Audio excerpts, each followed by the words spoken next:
familiar with Margaret Mead? Margaret Meme? Mead. No. Mead. M-E-A-D. Margaret. Oh, I don't think so. No. Okay. Margaret Mead was an anthropologist in the 1970s, and she was once asked the question, what is the first hallmark of a society? And most people expected her to answer something along the lines of language, literature, culture, art, religion, that kind of stuff. But that's not what she answered. What she answered was a healed, broken leg. Because in the wild, if you break your leg, you die. You'll never have enough time for that to heal because you can't evade predators, you can't compete for food, and you can't escape the elements. So in order for an animal to have survived a broken leg, something else had to take care of it.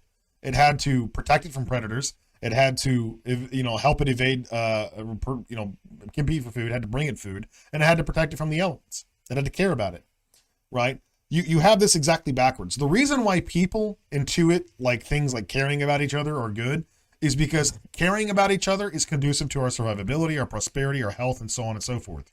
And we have an instinct as biological organisms which have evolved to survive. Safety in numbers. We are a social species, and we most prosper when we care about each other. We take care of each other within a society, and we agree on how we're going to treat each other. If you have a group of people that don't agree on how to treat each other, they want to murder and rape and steal and do whatever they want, they don't come together to form a functioning society in the first place. All right? Children do not actually have certain moral intuitions. They have to be taught, okay? I've been around children. I can tell you for a fact they don't have these moral intuitions from the outset, right? When I was a kid, if somebody took my favorite toy, my response was to physically attack them, which now as an adult, I realize is not the correct response in such a situation, all right? Kids do not grow up with intrinsic, inherent moral intuitions, but any intuitions they do have about what they ought not do is going to relate directly about what does and doesn't benefit them in their immediate purview. All right. Now, once you've matured and realized that society as a whole benefits you, then you will operate in such a way as to take care of the collective and not just your individual selfish desires. Some people don't ever progress beyond that point.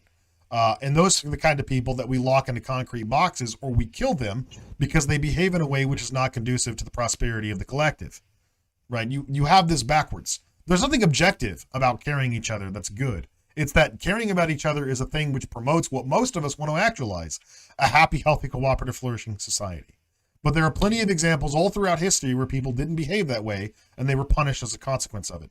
As a matter of fact, the majority of atrocities in history were carried out by people who did believe in objective moral values, not by people who didn't.